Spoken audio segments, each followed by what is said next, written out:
Hi dears, welcome back to my channel. എല്ലാവരും സുഖമായിരിക്കുന്നു എന്ന് വിശ്വസിക്കുന്നു. ത്രെഡ്സ് ഓഫ് ലവിൻ്റെ ഇന്നത്തെ ക്ലാസ്സിലേക്ക് എല്ലാവർക്കും സ്വാഗതം. കഴിഞ്ഞ ക്ലാസ്സിൽ നമ്മൾ ചെയ്ത സ്റ്റിച്ചും മോട്ടീഫ് എല്ലാവരും ചെയ്ത് പഠിച്ചിട്ടുണ്ടെന്ന് വിചാരിക്കുന്നു. എല്ലാവരും എല്ലാ ക്ലാസ്സും കാണണം കേട്ടോ. ഓരോ സ്റ്റിച്ചും നമ്മൾ അതിൻ്റെതായിട്ടുള്ള രീതിയിലാണ് ചെയ്തെടുക്കുന്നത്. അതിൻ്റെ മോട്ടീഫ് എങ്ങനെയാണ് ചെയ്യുന്നതെന്നൊക്കെ ഞാൻ നന്നായിട്ട് കാണിക്കുന്നുണ്ട്. ഇനി എന്തെങ്കിലും ഡൗട്ടോ കാര്യങ്ങളോ ഉണ്ടെങ്കിൽ നിങ്ങൾ മെസ്സേജ് ചെയ്താൽ മതി, കമൻറ്റിൽ അറിയിക്കുക. അപ്പോൾ ഇന്നത്തെ ക്ലാസ്സിൽ നമ്മൾ ചെയ്യുന്നത് ഒരു ബോർഡർ സ്റ്റിച്ചാണ്. 3 ലൈൻ വരച്ചിട്ടാണ് നമ്മൾ ഇന്നത്തെ സ്റ്റിച്ച് ചെയ്യുന്നത്. ബീഡ് സ്റ്റിച്ചാണ് ചെയ്തെടുക്കുക കേട്ടോ. അതേപോലെ 3 ലെയർ ത്രെഡ് യൂസ് ചെയ്തിട്ടാണ് നമ്മൾ ഈ ഒരു സ്റ്റിച്ചും ചെയ്തെടുക്കുന്നത്. അപ്പോൾ അതിന് വേണ്ടിയിട്ട് ഞാൻ 3 ലൈൻ വരച്ചു കൊടുത്തിട്ടുണ്ട്. അതിലൊക്കെ ഞാനൊരു പോയിന്റ് മാർക്ക് ചെയ്ത് കൊടുക്കുന്നുണ്ട്. നമുക്ക് ആ സ്റ്റിച്ച് എങ്ങനെയാണ് വരുന്നത് എന്ന് അറിയാൻ വേണ്ടിയിട്ടാട്ടോ ജസ്റ്റ് ഒന്ന് ഞാൻ മാർക്ക് ചെയ്ത് കൊടുക്കുന്നത്. ഏറ്റവും മുകളിലും ഏറ്റവും താഴെയും സ്ട്രെയിറ്റ് ആയിട്ടുള്ള ഒരു ലൈൻ, ഒരു ഡോട്ടാണ് കൊടുത്തിട്ടുള്ളത്. അതിൻ്റെ സെൻട്രൽ ഭാഗത്തുള്ള ലൈനിൽ ഞാനൊരു വി ഷേപ്പിൽ വരുന്ന പോലെ ഒരു ഡോട്ടും കൊടുത്തിട്ടുണ്ട്. ഏകദേശം നമുക്കൊരു ഈ ഒരു ഷേപ്പിലാണ് നമ്മുടെ സ്റ്റിച്ച് വരുന്നത്. നമുക്ക് ഫസ്റ്റ് ഏറ്റവും താഴെയുള്ള പോയിന്റിൽ സൂചി കുത്തി മുകളിലേക്ക് എടുക്കാം. എന്നിട്ട് ഒരു സ്ലാൻഡിങ് ആയിട്ടൊരു സ്റ്റിച്ചാണ് നമ്മൾ കൊടുക്കുന്നത്. അതിനുശേഷം ഏറ്റവും മുകളിലെ ഭാഗത്തു നിന്ന് വീണ്ടും നമ്മൾ താഴേന്ന് സൂചി കുത്തി മുകളിലേക്ക് എടുക്കുകയാണ്. അപ്പം നമുക്കൊരു വി ഷേപ്പിലാണ് ഈ ഒരു സ്റ്റിച്ച് നമുക്ക് വരുന്നത്.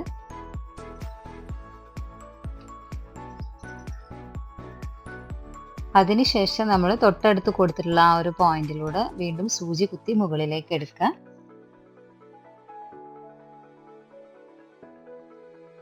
എന്നിട്ട് നമ്മുടെ ഈ ഒരു വി ഷേപ്പിന്റെ ഉള്ളിലൂടെ നമ്മൾ സൂചി കടത്തിയെടുക്കുകയാണ് ചെയ്യുന്നത്. എന്നിട്ട് ആ സെയിം പോയിന്റിൽ തന്നെ വീണ്ടും നമ്മൾ സൂചി താഴേക്ക് കുത്തി കൊടുക്കുകയാണ്. ഇങ്ങനെ എടുക്കുമ്പോൾ നമുക്കൊരു ചെയിൻ ആണ് അവിടെ വരുന്നത്. ഒരു ചെയിൻ സ്റ്റിച്ച് പോലെയാണ് നമുക്ക് വരിക. മൊത്തം ഇങ്ങനെ കാണുന്ന സമയത്ത് നമുക്കൊരു വൈ ലെറ്ററിന്റെ ഷേപ്പിലാണ് നമുക്ക് ആ ഒരു സ്റ്റിച്ച് വന്നിട്ടുള്ളത്. ഇനി വീണ്ടും നമ്മൾ ഇതേപോലെ തന്നെയാണ് സ്റ്റിച്ച് റിപ്പീറ്റ് ചെയ്ത് കൊടുക്കുന്നത്. അതിനായിട്ട് നമ്മൾ വീണ്ടും താഴെ ഭാഗത്ത് നിന്ന് താഴത്തെ ലൈനിൽ ഒരു സ്ലാൻഡിങ് സ്റ്റിച്ച് കൊടുക്കുകയാണ്. 2 സൈഡിൽ നമ്മൾ ഒരു സ്ലാൻഡിങ് സ്റ്റിച്ചാണ് കൊടുക്കുന്നത്. താഴെ നിന്ന് വീണ്ടും സൂചി കുത്തി മുകളിലേക്ക് എടുത്ത് നമ്മൾ ആ ചെയിൻ സ്റ്റിച്ച് വന്ന ആ ഭാഗത്ത് വീണ്ടും സൂചി കുത്തി കൊടുക്കുക. മുകളിലും ഇതേപോലെ തന്നെ നമ്മളൊരു സ്റ്റിച്ച് കൊടുക്കുക കേട്ടോ.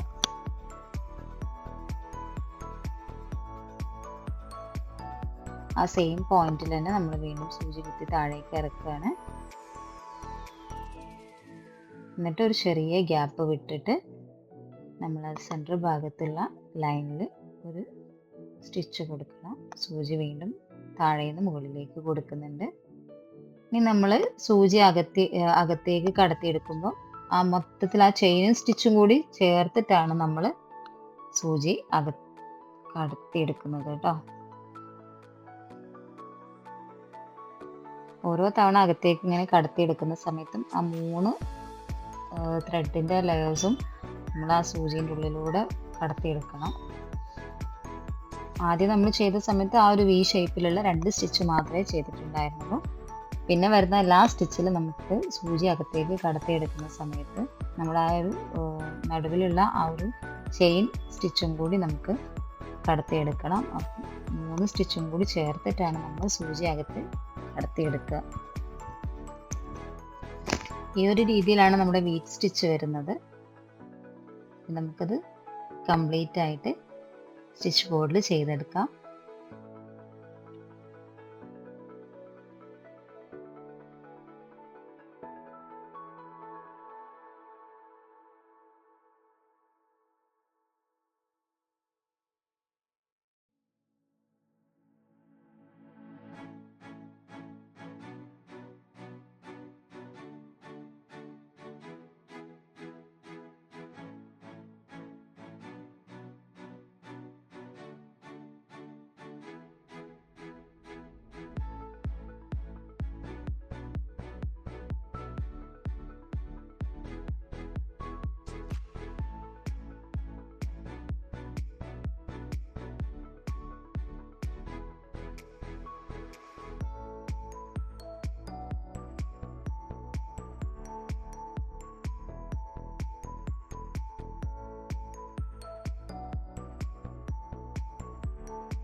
കംപ്ലീറ്റ് ആക്കി എടുത്തിട്ടുണ്ട്. ലാസ്റ്റത്തെ സ്റ്റിച്ച് നമ്മൾ ഇതേപോലെ സൂചി അകത്തേക്ക് കടത്തിയെടുക്കാതെ ഒരു ബാക്ക് സ്റ്റിച്ച് കൊടുത്ത് ഫിനിഷ് ചെയ്താൽ മതി. ഇനി നമുക്ക് ബാക്കിലത് കെട്ടിട്ട് കൊടുക്കാം.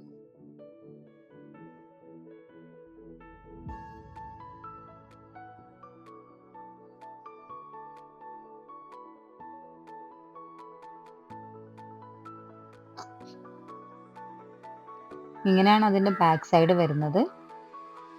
നമുക്കിനി ഈ ഒരു സ്റ്റിച്ച് മോട്ടിഫിലേക്ക് എങ്ങനെയാണ് ചെയ്തെടുക്കുന്നതെന്ന് നോക്കാം. ഈ ഒരു രീതിക്കാണ് നമ്മുടെ വീറ്റ് സ്റ്റിച്ച് വന്നിട്ടുള്ളത്.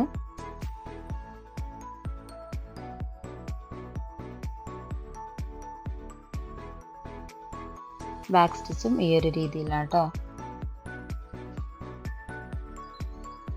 ബോർഡർ സ്റ്റിച്ചിൽ നമുക്ക് ഈ ഒരു സ്റ്റിച്ച് കൂടിയുള്ളൂ. നെക്സ്റ്റ് ക്ലാസ് മുതൽ നമുക്ക് ഫില്ലിംഗ് സ്റ്റിച്ചാണ് വരുന്നത്. നമുക്കത് മോട്ടിഫിലേക്ക് എങ്ങനെയാണ് ചെയ്തെടുക്കുന്നതെന്ന് നോക്കാം. അതിന് വേണ്ടിയിട്ട് ഞാനൊരു പിക്ചർ എടുത്തിട്ടുണ്ട്, ഞാൻ ഫ്രെയിമിൽ സെറ്റാക്കി എടുത്തിട്ടുണ്ട് കേട്ടോ. അപ്പോൾ നമ്മുടെ ഈ ഒരു ബോർഡറിലൊക്കെ നമ്മൾ ഔട്ട്ലൈൻ പോലെ നമുക്ക് കൊടുക്കാൻ പറ്റുന്ന ഒരു സ്റ്റിച്ചാണിത്. കാരണം ഇതിൽ നമ്മൾ മോട്ടിഫിലൊക്കെ വരുന്ന സമയത്ത് നമ്മുടെ പിക്ചറിനൊക്കെ സിംഗിൾ ലൈനാണ് വരിക. അപ്പോൾ ജസ്റ്റ് ഞാൻ രണ്ട് സൈഡിലൊരു മാർക്ക്, ചെറുതായിട്ടൊരു മാർക്ക് കൊടുത്തിട്ടുണ്ട്. കാരണം നമുക്ക് 3 ലൈന് മോട്ടിഫിലേക്ക് ചെയ്യുന്ന സമയത്ത് ഇതേപോലുള്ള പിക്ചേഴ്സിൽ 3 ലൈൻസ് ചെയ്യാൻ ബുദ്ധിമുട്ടാണ്, 3 ലൈൻസ് വരച്ച് ചെയ്യാൻ ബുദ്ധിമുട്ടാണ്. അപ്പം ആ ഒരു ഐഡിയൽ കിട്ടാൻ വേണ്ടിയിട്ടാണ് ഞാൻ രണ്ട് സൈഡിലും ചെറിയൊരു പോയിന്റ് പോലെ മാർക്ക് ചെയ്ത് കൊടുത്തിട്ടുള്ളത്. നമ്മളിപ്പോൾ വരച്ചിട്ടുള്ള പിക്ചർ സെൻറ്റർ ഭാഗത്ത് വരുന്ന ലൈനായിട്ട് കണക്കാക്കിയിട്ടാണ് ഞാൻ രണ്ട് സൈഡിലും ഓരോ മാർക്ക് ഞാൻ കൊടുത്തിട്ടുള്ളത്. അപ്പം എന്തെങ്കിലും കൺഫ്യൂഷൻസ് ഉള്ളവർ ഇങ്ങനെ ചെയ്താൽ മതി കേട്ടോ. കാരണം നമ്മൾ വരച്ച പിക്ചറിൻ്റെ ലൈൻസ് സെൻറ്റർ ഭാഗത്തുള്ള ലൈനായിട്ട് കണക്കാക്കിയാൽ മതി. ആ ഭാഗത്താണ് നമ്മുടെ ചെയിൻ സ്റ്റിച്ച് വരേണ്ടത്. അപ്പോൾ രണ്ട് സൈഡിലും നമ്മൾ ഒരേ അളവിൽ അല്ലെങ്കിൽ ഏകദേശം ഒരേ രീതിയിൽ വരുന്ന പോലെ ചെറിയൊരു മാർക്ക് കൊടുത്താൽ മതി. പിക്ചറിൽ നമുക്കൊന്ന് ഒരു ഐഡിയ, നമ്മൾ സ്റ്റിച്ച് ചെയ്യുന്ന സമയത്ത് ഒരു ഐഡിയ കിട്ടാൻ വേണ്ടി മാത്രമാണ് അങ്ങനെ ചെറിയൊരു മാർക്ക് കൊടുത്തിട്ട് ചെയ്താൽ മതി. ഞാൻ ഈ ഒരു രീതിയിലത്തെ ഒരു റൗണ്ട് ആയിട്ടുള്ളൊരു ഷേപ്പ് ഈ ഒരു രീതിയിലാണ് നമ്മൾ ചെയ്തെടുക്കുക. നമ്മൾ സ്റ്റിച്ച് ബോർഡ് ചെയ്തതുപോലെ തന്നെയാണ് ചെയ്തെടുക്കുക.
ഈ ഒരു ഭാഗം ഞാൻ കംപ്ലീറ്റ് സ്റ്റിച്ച് ചെയ്ത് കൊടുത്തിട്ടുണ്ട്. ഇനി നമുക്കത് കെട്ടിട്ട് ഫിനിഷ് ചെയ്യാം. നമ്മളിങ്ങനെ ജോയിൻ ചെയ്യുന്ന സമയത്ത് ഏത് ഭാഗത്താണ് നമ്മൾ സ്റ്റാർട്ട് ചെയ്തതെന്ന് മനസ്സിലാവില്ല കേട്ടോ. കറക്റ്റായിട്ട് നമ്മൾ സ്റ്റാർട്ട് ചെയ്ത ആ ഭാഗത്ത് തന്നെ നമ്മൾ ലാസ്റ്റത്തെ ചെയിൻ സ്റ്റിച്ച് കൂടി വന്ന് ഫിനിഷ് ആവാണ്. ഇതിപ്പോൾ റൗണ്ടൊക്കെ ആയിട്ടുള്ളത് കൊണ്ടാണ് നമുക്ക് ഈ ഒരു രീതിയിൽ ഫിനിഷ് ചെയ്തെടുക്കാൻ പറ്റുന്നത്. സ്റ്റാർട്ടിംഗ് പോയിന്റും എൻഡിങ് പോയിന്റും രണ്ട് ഭാഗത്താണെങ്കിൽ നമുക്ക് ഈ ഒരു രീതിയിൽ ചെയ്തെടുക്കാൻ പറ്റില്ല. നമ്മളിപ്പം ചെയ്യുന്ന ഭാഗത്ത്, സ്റ്റാർട്ട് ചെയ്യുന്ന ഭാഗത്തും എൻഡ് ചെയ്യുന്ന ഭാഗത്തും നമ്മൾ എക്സ്ട്രാ ഒരു സ്റ്റിച്ച് കൂടി ചെയ്ത് കൊടുക്കണം.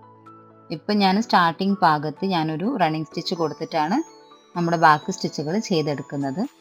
അതേപോലെ ഫിനിഷ് ചെയ്യുന്ന സമയത്ത് ഒരു ബാക്ക് സ്റ്റിച്ച് കൂടി കൊടുത്തിട്ട് നമ്മൾ സ്റ്റിച്ച് ബോർഡിൽ ഫിനിഷ് ചെയ്തതുപോലെയാണ് നമ്മൾ ചെയ്യുക.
ഇത്രയും ഭാഗം നമ്മൾ കംപ്ലീറ്റ് ചെയ്തെടുത്തിട്ടുണ്ട്. ഇനി നമുക്ക് ഈ ഒരു ഭാഗം കൂടിയാണ് ചെയ്തെടുക്കാനുള്ളത്. അത് ഇതേപോലെ തന്നെ ഫസ്റ്റ് നമ്മളൊരു റണ്ണിങ് സ്റ്റിച്ച് കൊടുക്കുക. അതിനുശേഷം നമുക്ക് ഈ ഒരു സ്റ്റിച്ച് സ്റ്റാർട്ട് ചെയ്യാം കേട്ടോ. സ്റ്റാർട്ടിങ് പോയിന്റും എൻഡ് പോയിന്റും രണ്ട് ഭാഗത്തായിട്ട് വരുന്നത് കൊണ്ടാണ് നമ്മൾ ഇതുപോലെ സ്റ്റാർട്ടിങ്ങിൽ ഒരു സ്റ്റിച്ച് കൊടുത്തതിന് ശേഷം നമ്മൾ ഈ ഒരു വീ സ്റ്റിച്ച് സ്റ്റാർട്ട് ചെയ്യുന്നത്.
നമ്മുടെ മോട്ടിഫിൽ വീഡ് സ്റ്റിച്ച് ചെയ്യുന്ന ഭാഗത്തൊക്കെ ഞാൻ ചെയ്ത് കംപ്ലീറ്റ് ആക്കി എടുത്തിട്ടുണ്ട്. ഈ ബാക്കി ഭാഗങ്ങളിൽ നമുക്ക് ബാക്ക് സ്റ്റിച്ചും കൊടുത്ത് കംപ്ലീറ്റ് ആക്കി എടുക്കാം. നമ്മുടെ മോട്ടിഫ് ഇവിടെ റെഡി ആയിട്ടുണ്ട് കേട്ടോ. 90% നമ്മുടെ മോട്ടിഫിൽ നമ്മൾ മെൻഷൻ ചെയ്തിട്ടുള്ള സ്റ്റിച്ച് തന്നെയാണ് കൊടുത്തിട്ടുള്ളത്. ബാക്കി ഭാഗങ്ങളിൽ ബാക്ക് സ്റ്റിച്ച് കൊടുത്തിട്ടുണ്ട്. അതേപോലെ ചെറിയ ചെറിയ ഫ്രഞ്ച് നോട്ടും കൊടുത്ത് ഫില്ല് ചെയ്തെടുത്തതാണ്. ഇതേപോലുള്ള നല്ല നല്ല മോട്ടിഫുകൾ വലിയ വലിയ പിക്ചേഴ്സൊക്കെ മോട്ടിഫ് ആയിട്ട് എടുത്തിട്ട് നിങ്ങൾ ഇതേപോലെ സ്റ്റിച്ചുകൾ ചെയ്ത് പഠിക്കുക കേട്ടോ. എല്ലാവരും സ്റ്റിച്ചുകൾ ചെയ്ത് പഠിക്കുക. നല്ല നീറ്റായിട്ട് ചെയ്യാൻ ശ്രദ്ധിക്കുക കേട്ടോ. നമുക്കിത് ഫ്രെയിമിൽ നിന്ന് റിമൂവ് ചെയ്യാം. ഇങ്ങനെയാണ് അതിൻ്റെ ബാക്ക് സൈഡ് വരുന്നത്.